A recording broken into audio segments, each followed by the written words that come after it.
Cafe. Welcome to Cafe Anyway. Mike's Daily Podcast. And the podcast, the only podcast to broadcast from Cafe Anyway, somewhere in Podcastro Valley, the last place on earth. Mike's Daily Podcast. Welcome to episode 2571. It's fun. It's someone listening to the show. It might be you. It might be me. I don't know. It could be a bee flying around going, oh, this podcast is absolutely the best thing I've ever heard. I'm going to make some honey. And did you know that Mike's Daily Podcast.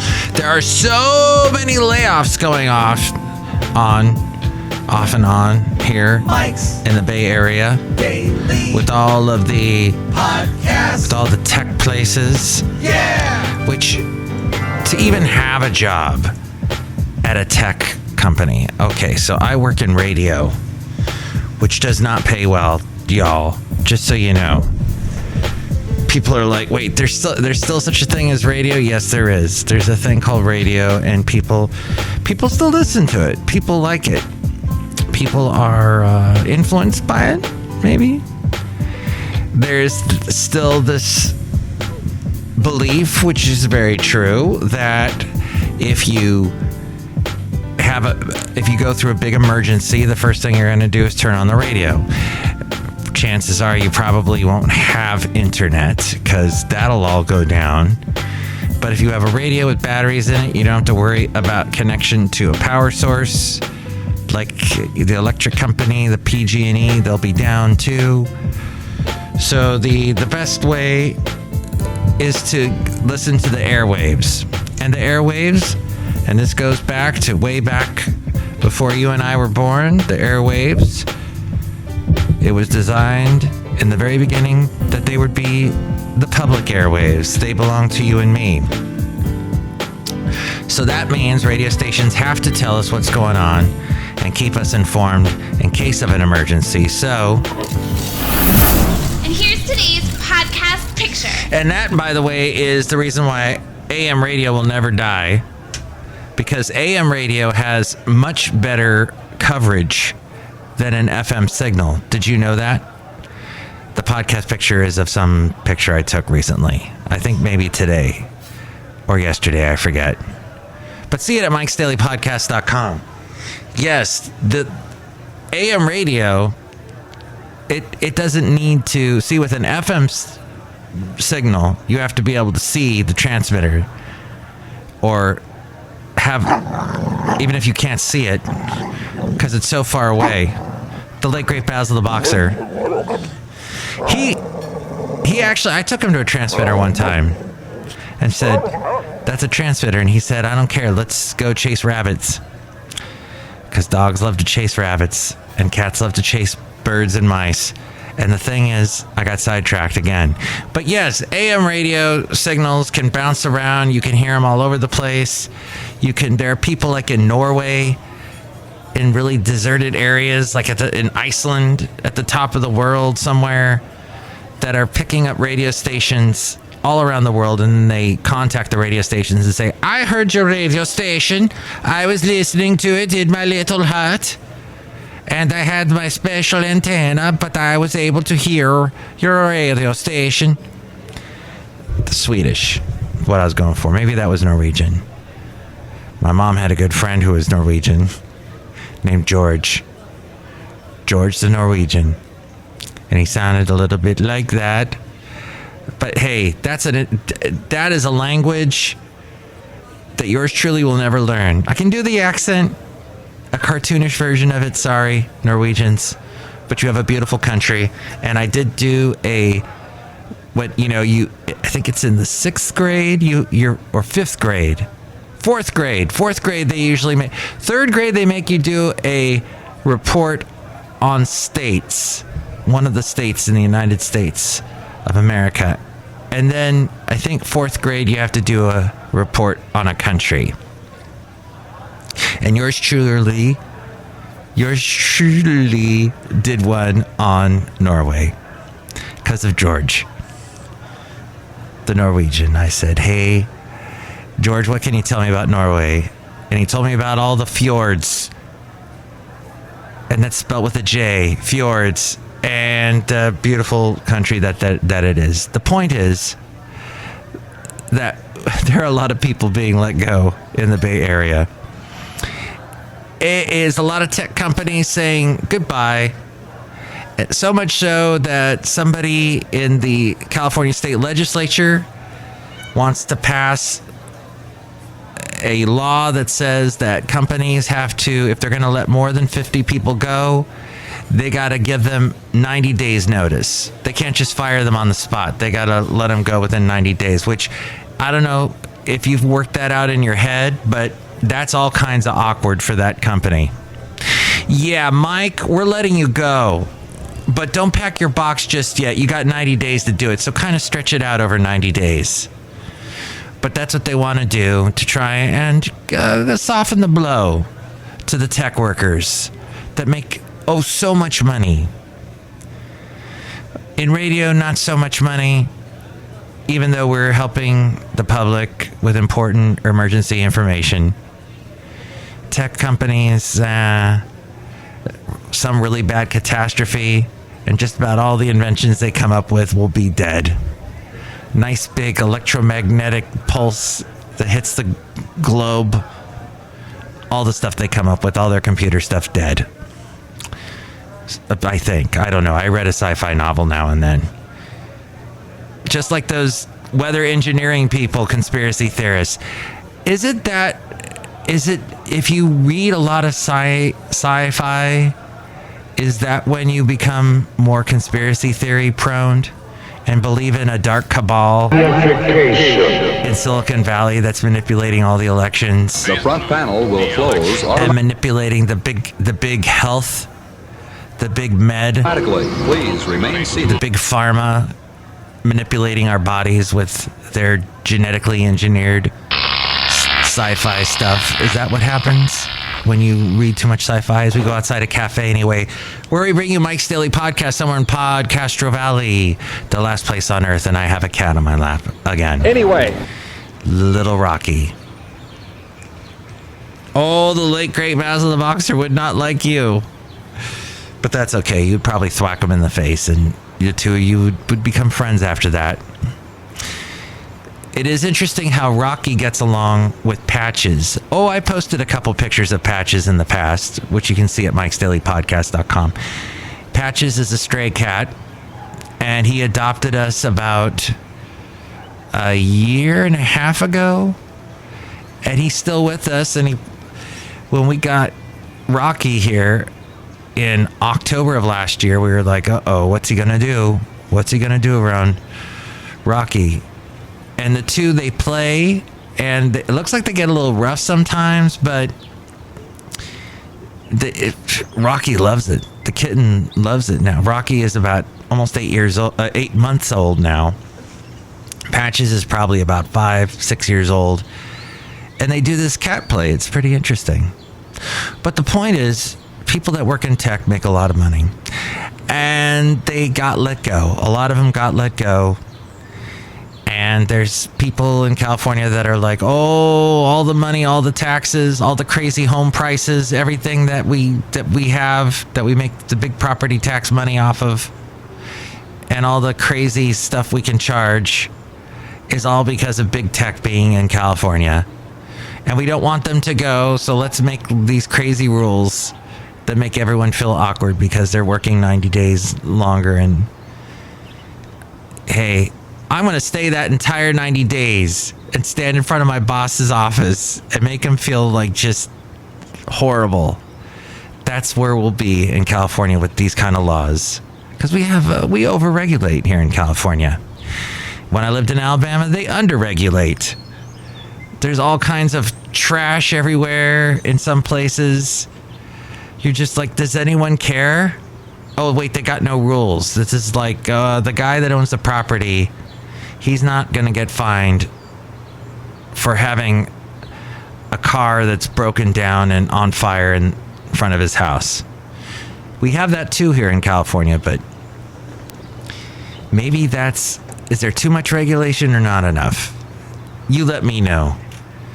at 510, because that's where we are in the Bay Area, that area code, 510-228-4640, 510-228-4640. So yes, radio has to do that. Just keep that in mind. Keep that in mind that radio stations have to give you the latest news when a big emergency happens. The emergency alert system takes over your favorite radio station and is supposed to give you information. That's why those Amber Alerts shut down your favorite radio station and bring you important news about someone abducting someone. But the fact is, AM radio goes where FM radio signals cannot go. So AM radio will be with us, despite the fact that electric vehicles can't seem to come up with a way of making AM radio work in their cars, which is absolutely ridiculous. Elon Musk can put somebody in space. He invents all this stuff and he can't figure out how to make an AM radio work in one of his cars. Just come on. Go that extra mile, Elon. You're such an underachiever. But another tech company, not Tesla, but Meta. Is it interesting that Zuckerberg wanted his company to sound a little more like Tesla? Instead of it being Facebook, he wanted to make it sound like Tesla. So he couldn't come up with Tesla. He came up with Meta. Meta stock rose after reports of more layoffs. The job cuts reported by Bloomberg would come on top of the 11,000 that were announced in November. Lots of layoffs going off and on in the Bay Area. Now, if you did want an electric vehicle or any new car, check it out. Trade-in values when you trade in a car to get that new one, whether it be an electric vehicle or something else new and spiffy, the trade-in value hit a high. But this was back in June. Why these numbers are being released now, I'm not sure, but trade-in values hit a high in June of 2022 of over $25,000, almost $26,000. You could get $26,000 for your used car. The average transaction price for a used vehicle peaked at $31,300 in April of 2022. So a used vehicle went for over $31,000 in April of 2022. A report found that 1.89% of auto loans in January were severely delinquent and at least 60 days behind payment. So people still getting new cars can't necessarily pay for it. The highest rate since 2006. So we haven't had this kind of delinquency going on since just before the big economic downturn recession thingy. Auto loan borrowers are falling behind as inflation eats away at consumer spending power. That must mean those repo men, those Emilio Estevez's are being very popular these days. They're making a lot of money repossessing cars. I would not want that job. Do you know my mom was kind of a repo woman? My late mom. She had for over a decade a video store. And there were times when people would, forget or be lazy, as people tend to be lazy in human nature. To be lazy, it is found that is true in people's. That they would be too lazy to bring her back the tapes that they would rent, the VHS tapes back then. This was in the 80s and 90s. And so she would go to some sketchy neighborhoods in Oxnard, California, and demand her tape. Hey, you've got my tape. Give it here. Well, I don't have the money to pay for all the late fees. I don't care at this point. Just give me the tape. We're done. Bye. Yes, she did that quite often. As her son, I was always worried for her about that. As her son, should I have gone and done it? Well, it was nice of her not to ask me. Maybe that should have been my new job as a repo man for videotapes.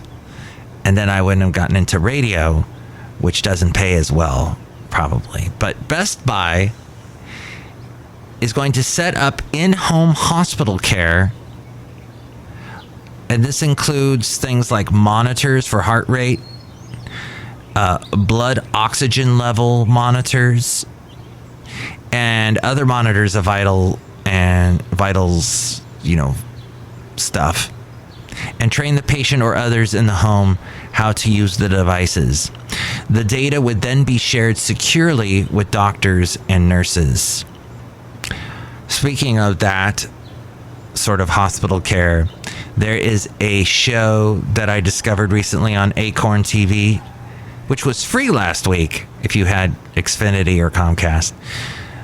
But Acorn TV has a show called The Good Karma Hospital or something like that. And it involves a young lady in England who gets tired of England. She breaks up with her boyfriend, or her boyfriend breaks up with her, and out of just her anger and wanting something new, she moves to India and becomes a nurse at a hospital there. And she thinks it's going to be a nice hospital, really modern, upscale. Turns out it is one in a pretty poor area, and there is a lot of resources that they don't have at their immediate disposal. And she learns she has to be not just the doctor that she is. She treats children. Now she has to learn how to treat older people, how to do surgery, how to do all kinds of things, even some veterinary stuff. She has to become an all-purpose doctor. And it's a pretty good show. Very interesting. There are a lot of British actors in there. Caucasian, Indian, all types. The gal from the last season of Doctor Who, and Jodie Whittaker was the doctor. The one that she ends up having a relationship. I forgot her name. But she isn't that actress who dates Jodie Whittaker is in the show too.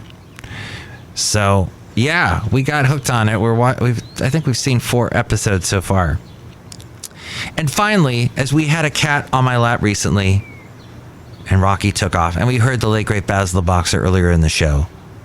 Pets, pet products, pet care. There is a national industry for pets. And you know how much money is involved? $103.6 billion. 40% of the revenue is from food and treats. Just 40%, more, almost half of the revenue comes from food and treats alone. The pet industry grew by 11.6% last year and has grown by at least 11% every single year. The average pet owning household spends about $1,000 per year on their pets, a little over $1,000. In fact, it breaks down into, if you have a small dog, every year you're spending at least $737. A medium-sized dog, about $894. A large dog, you're spending over $1,000. And a cat, a little over $800. The lifetime cost of a dog is around $15,000. But yet, you shouldn't look at it that way. You should look at how you're helping. Hopefully, you're adopting a stray, or not a stray, but you know, a dog that, or a cat that needs to be rescued, that has no, that needs you basically. And then you'll be bringing a bunch of joy to this animal, and that animal will be bringing joy to you, and will show their thanks a myriad of ways over his or her lifetime. Globally, the pet industry is worth $232 billion. Two corporations consume almost half of the pet industry's market share. Do you know what they are? They both start with the word pet. Yes, Petco and PetSmart. I always preferred Petco over PetSmart. PetSmarts tend to be huge, but I don't know, maybe Petco or PetSmart has gotten better. PetSmart usually, in California anyway, has a bunch going on. They have kennels inside, where they'll watch your dog for the day. They've got baths. I think Petcos have baths. Here in the Bay Area, we also have Pet Food Express. Not affiliated, I don't think, with Petco or PetSmart. Rocky just came back because he thought this part of the conversation was interesting. You like this part of the podcast? Okay, he's back on my lap. Yeah, they got baths at these places generally. Maybe some vets. Before you add a four-legged member to the family, make sure you understand the cost of owning a pet by examining your budget and setting aside the right amount for your furry friend. Did you know, I think this is households in the U.S., 67% have a pet. Upfront costs may include the cost of adopting the pet. There might be the cost for vaccinations. Definitely you want to do that. Get your pet vaccinated.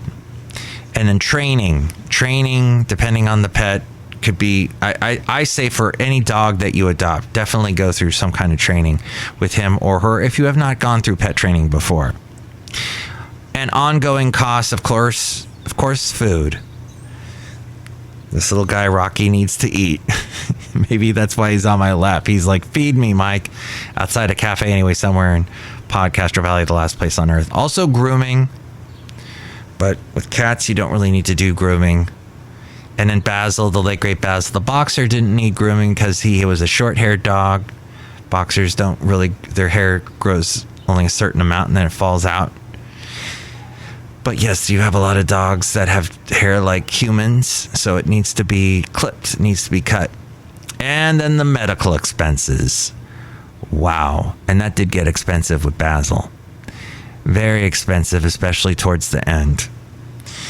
So all of that to consider, but you cannot put a price on the amount of joy that a dog or a cat gives you.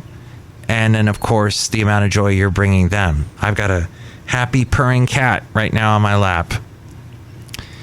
And he's just staring there, looking at me. What are you doing? He's saying, I have no idea what I'm doing, Rocky, but thanks for the question. Hey, we're outside a cafe anyway, somewhere in Podcaster Valley. Last podcast was called Babbling, which I was babbling a little bit today here as well, but look who's here. Hi, Mike. It's Benita the Rodeo Queen. How's y'all doing? It's a Disgruntled Fiddle Player, tell you what. What? Why's your cat looking at me and Benita like all strange like? I don't know. It's something about your voices kind of throws him for a loop. That's okay, Mike. I like your cat. Bye, I gotta go. And there she went. She left and went back inside cafe anyway. Fascinating. Look who else is here. Hello, Mike. I make the delicious root beer. Have some right now. Oh, I'd love to have that. That's delicious. What was in that root beer? Cat here. Oh, boy. Oh, no. Why is your cat looking at me all weird? I don't know. Maybe just the way you are, just the way you look tonight. Drink right now, I'll cut you. I'm not going to drink any more of that because no more cat hair. Hey, I would really like to suggest to you to please listen to the last podcast. Just to go back in time to 1989, because I featured a little bit of me being on the radio in 1989 when I was 20. One of my first radio jobs at a station in Santa Barbara called Y97. And oh my gosh, the music, and that guy, the professor of rock, said the same thing. Something about the music in 1989. It was just pretty, it was good. I miss it. I listen, when I hear this tape and I listen back to me, I'm like, gosh, Mike, you had no idea what kind of great music you were playing. Being there on the top 40 station, playing the stuff that was the hits. There was Guns N' Roses. There was Def Leppard. There was Janet Jackson. Who else? Oh, I was playing Squeeze. To those of you who might know that British band. I got to meet the lead singer, or was it Glenn Tilbrook or Chris Difford? I met one of the guys from Squeeze. I used to live in downtown Ventura, and I would drive past the Majestic Ventura Theater every night on my way home, and I worked at the country station in the 90s and into the O's. And on my way home, as I got home probably about 1 o'clock in the morning, I'd be passing by the Majestic Ventura Theater just as they were ending a concert.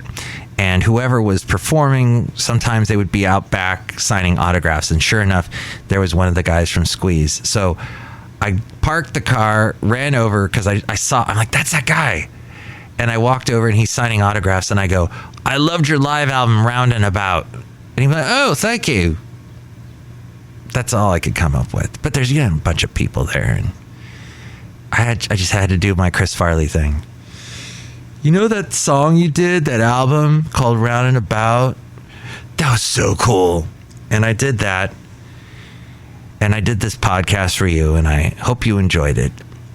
But you can tell me either way at 510-228-4640. It's been an amazing couple of months here in the year 2023. With all these layoffs going on with the tech world. And don't forget, too, that we're getting out of COVID. COVID hasn't gone away. By the grace of God, I shall say, I got COVID not till the very, very end, just a few months ago. Well, around Christmas. It was not nice getting COVID around Christmas, but still, I was thankful for the fact that took so long to get COVID, and at that point I had been vaccinated, and the real crux of the emergency had left. And even though it was not nice to go through COVID, it would have been 20 times worse had I not been vaccinated. So, but it's interesting how now we're all starting to look back finally. Some of us have been go, and to look back and to think what happened in 2020. We forget, when it all came down at the beginning, there was no vaccine. So we didn't know if you caught it, were we going to die? There were a lot of people dying. So there was a threat. And a lot of us lost jobs because all of a sudden, we got to close down, or we can't keep you because nobody's going to be coming into our business anymore because of the shutdown. All kinds of layoffs happened. A lot of people decided to retire. I don't know if you heard about that, but a lot of people, in fact, there are a lot of people that just ended up retiring because they got let go. They said, no, I'm done. So that's why there's a lot of people that still haven't gotten back into the workforce. And then there were a lot of people that said, they were so overworked. Maybe they were an essential worker and they were extra busy. And there was all the anxiety involved with that. It still hasn't gone away. And then don't forget the kids getting taught through Zoom, which is not a natural state for most kids to sit in front of a computer and try and interact with people through that. It's hard enough for a grown person to do, let alone a small child. Yes, we went through a lot. I think my point is just to sit there and recognize what we went through. And we probably didn't do everything correctly. We were building the plane as we were flying it. So a lot of mistakes were made. And hopefully we look back at this and it was a time unlike any other, maybe similar to some pandemics we've had in the past. You know, the big ones was what was that flu? The flu at the turn of the last century. But I mean, it was a different time back then, obviously. And now in the tech age, we had our first big, huge pandemic.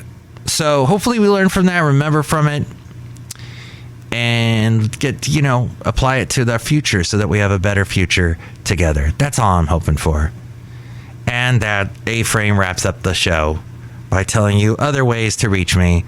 Next show, it'll be the wonderful Madame Rootabega, Valentino, and Bison Bentley. How about that?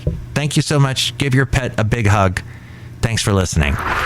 Mike's Daily Podcast is written and produced and performed by Mike Matthews. His podcast is super easy to find. Download or listen to his show and read his blog at mikesdailypodcast.com. Email Mike now at mikesdailypodcast@gmail.com. See you tomorrow. Bye!